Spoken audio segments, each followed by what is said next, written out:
Let's see how to install Elementary OS. I already have my web browser open, and we're going to start by going to elementary.io. Okay, just like this, elementary.io. And from here you can either buy Elementary OS or you can download it for free. And this is what I'm going to do in this video. So here I'm going to click on Custom, and I'm going to type in 0, and then this button changes to Download Elementary OS, so let's download. Then we can click on the blue button that says Download, and the Elementary OS ISO file is now being downloaded. It's quite a big file, so it will take a while to download. I'll be back when it's done. Okay, so the ISO file was downloaded, and we should now have it in our Downloads folder. Next, I'm going to open VMware, and from here I'm going to create a new virtual machine. I'll go with Typical, then I'll choose Installer Disk Image. I'm going to browse, and from my Downloads folder I'm going to choose the Elementary OS ISO file. Here it is, so let's open this one. Then I'm going to click on Next, and Elementary OS is based on Ubuntu, so this is why here I'm going to choose Ubuntu Linux. The version is going to be Ubuntu. So Ubuntu 64-bit, and this is fine. Let's click on Next, and I'm going to name the new virtual machine Elementary. Then we can click on Next.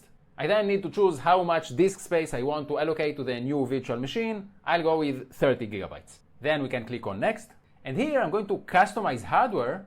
And from here I can increase the amount of RAM that I'm allocating to the new virtual machine, but I am going to leave it at 4 gigabytes, so let's close. Then we can finish.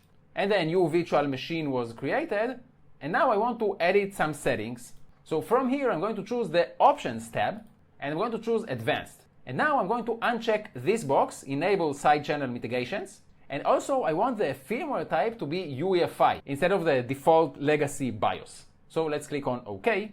And let's start the virtual machine. Let's try or install Elementary OS. We need to choose a language. I'll just go with English, and here I go with United States. For the keyboard layout, I'll just choose English US, and here I'll choose default. And I want Elementary OS to be installed on the entire virtual disk, so this is why I'm going to choose this option, Erase Disk and Install. So let's erase disk and install. It's showing a warning that we are installing on a virtual machine and performance might not be optimal, but this is fine. Let's install anyway. And I'm going to choose my virtual disk. Then we can click on Next. We can encrypt the content, and if we want encryption, we need to provide an encryption password. But I'm not going to provide one because I don't want to encrypt. So I'm going to choose Don't Encrypt. Now, on a physical machine, you should probably check this box, but for a virtual machine, it doesn't really matter. So I'm not going to check this checkbox. Then we can click on Erase and Install. And it's now partitioning the drive, and it will start the installation of Elementary OS on the new virtual machine. This process might take a while. I'll be back when it's done. Okay, so it took a while, but it's finally done. And now we need to press Enter for the virtual machine to reboot. So let's do that. And the virtual machine is restarting. And we now need to choose a language. I'll go with English and default. And now we need to create our user. So full name, username, and password. And let's confirm password.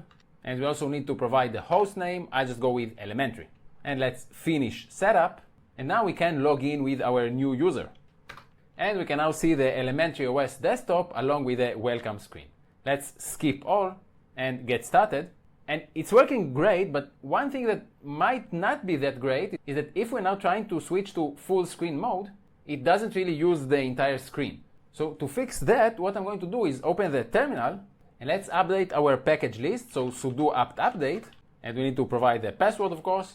And now I'm going to install the Open VMware tools. So sudo apt install Open VM tools. And while we're at it, let's also install the Open VM tools desktop. Okay, so let's install these two packages and let's approve.